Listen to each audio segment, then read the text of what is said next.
His Excellency Mr. Tharman Shanmugaratnam, President of the Republic of Singapore.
Press Secretary to the President.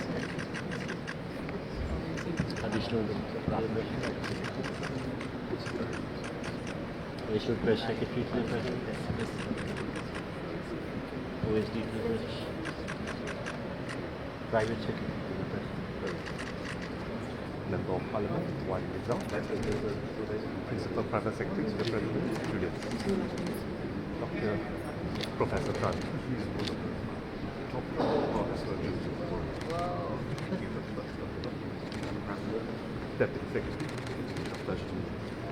Director General, Tracy Chan, Deputy High Commissioner, Education, Special Assistant to the Minister, Mr. Chu, Secretary to the President, Mr. Ko,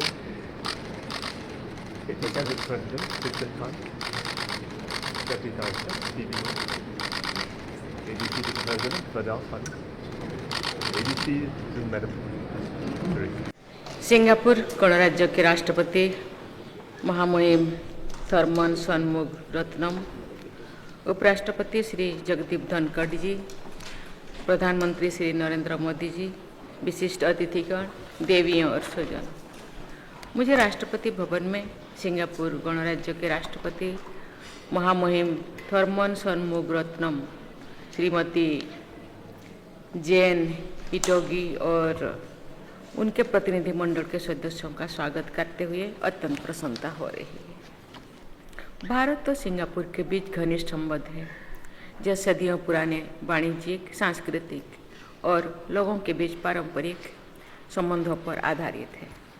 Singapore Bharat का महत्वपूर्ण साझेदार है।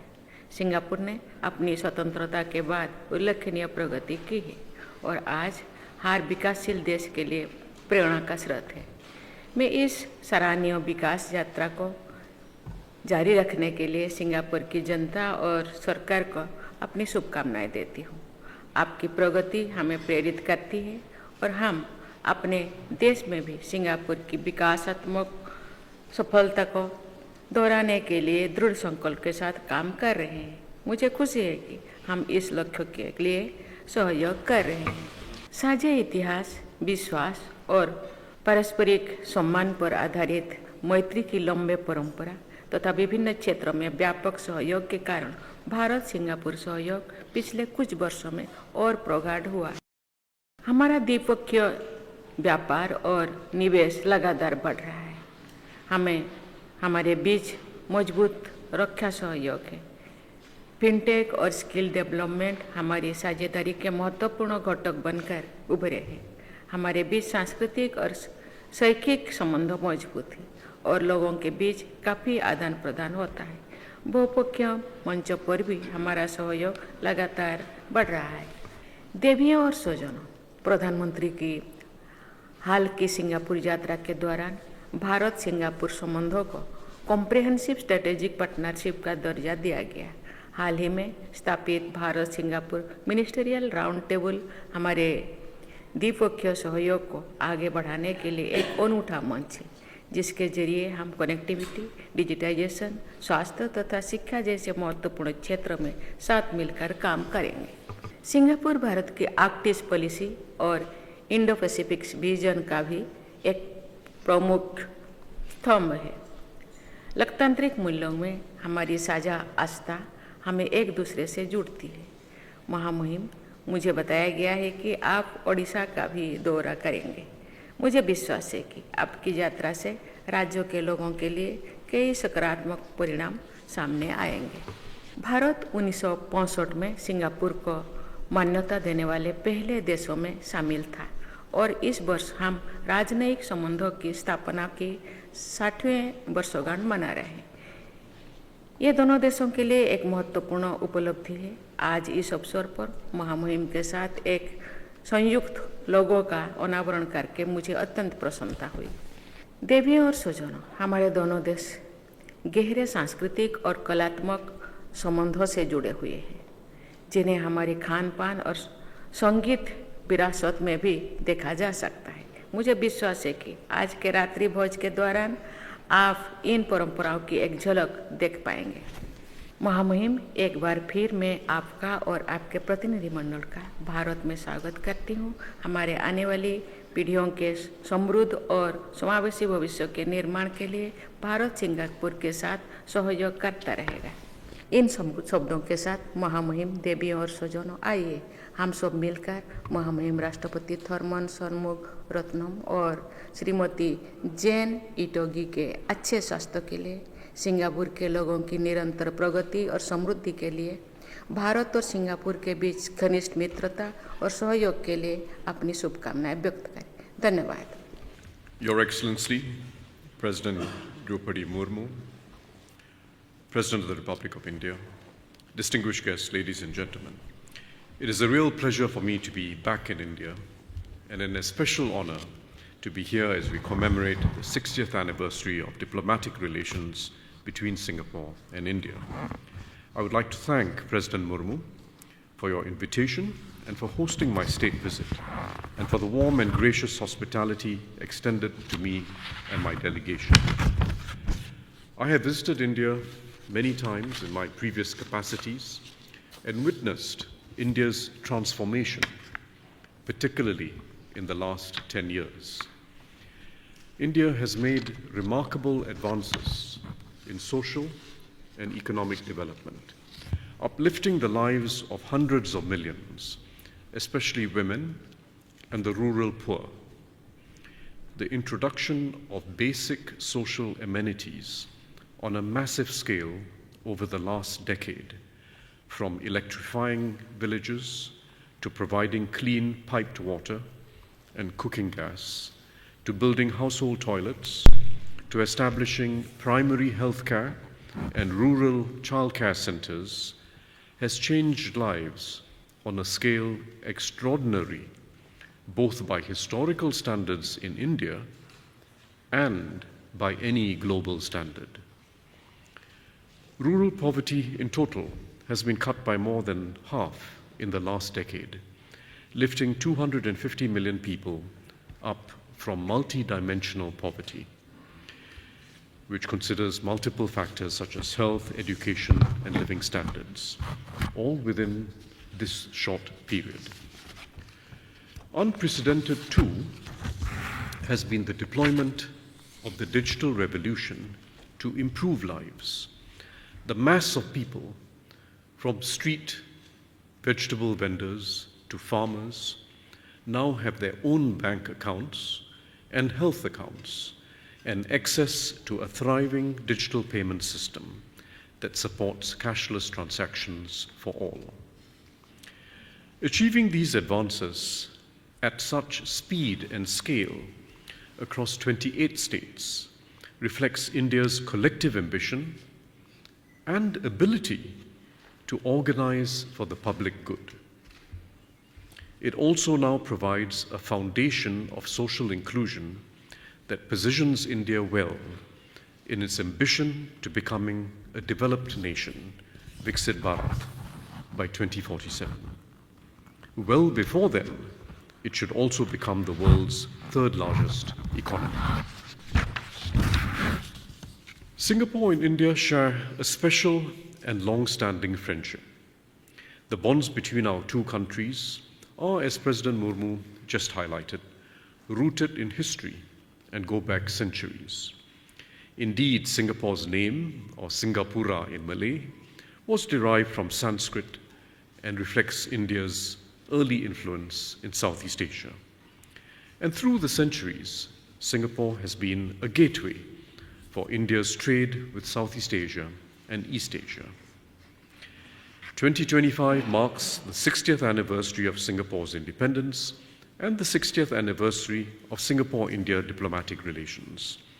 India was one of the first few countries to recognize Singapore's independence on the 11th of August 1965, just 2 days after we separated from Malaysia. Over the years since our independence, our ties have grown from strength to strength. Singapore has been the leading foreign investor in India for several years, and we are now committed to investing in and participating in India's ambitious plans for the future. Our bilateral relations are on a new trajectory.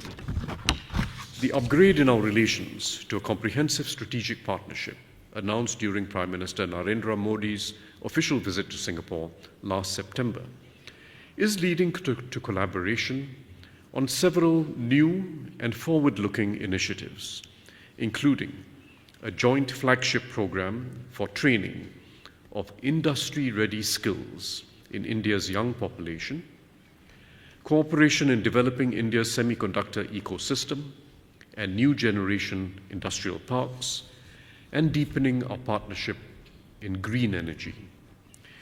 We are also exploring ways to enable the safe and trusted flow of data between our financial institutions and other critical areas.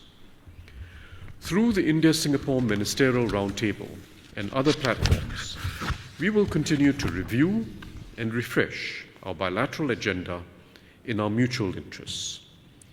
There is much more that we can do together. And with each of these new initiatives, we also show how it is possible to achieve mutual prosperity and trust between nations in an increasingly uncertain and fractious world.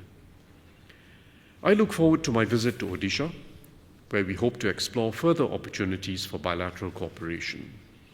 Known for its world-famous temples and heritage sites, Odisha also holds considerable economic potential, given its wealth of natural resources and its strong foundation in education, with the literacy rate close to the national average. Part of the eastern region that is a new engine of growth for India, Prime Minister Modi has set the goal of making Odisha one of the fastest growing states. I will be joined by a Singapore business delegation in Odisha to understand its emerging potential, including in ports, logistics, infrastructure development, and renewable energy. We are also building on Singapore's close involvement in Odisha's World Skills Centre to help develop the skills in demand for future industries. I should add something which is probably not known to my Singapore delegation, which is that Odisha's maritime history tied it very closely with Southeast Asia. In fact, one of the most famous Odisha crafts is Sambalpuri silk, used to make Sambalpuri saris, which uses the ikat method, which is, of course, well known in Southeast Asia. The Southeast Asians would like to believe that India imported ikat method from Southeast Asia, and the Indians would like to believe that Southeast Asia imported it from India. I think it is wisest that this question remain open to keep both sides happy. And every year in November, Odisha celebrates what they call Bali Yatra, the journey to Bali, to celebrate that link between Odisha's, through its long history, and Southeast Asia. Let me continue with my speech. India and Singapore, in many ways, India and Singapore, in many ways, are striking contrasts. One, a continental scale nation with a history stretching over millennia. The other, a city-state built on its social compact and a ceaseless effort to be relevant to the larger world. Yet we complement each other and have found ways to tap on our differences to strengthen our partnership. We bridge differences through mutual respect and understanding of each other, our ability to find pragmatic solutions that serve both our interests, and a shared commitment to peace and a sustainable global future.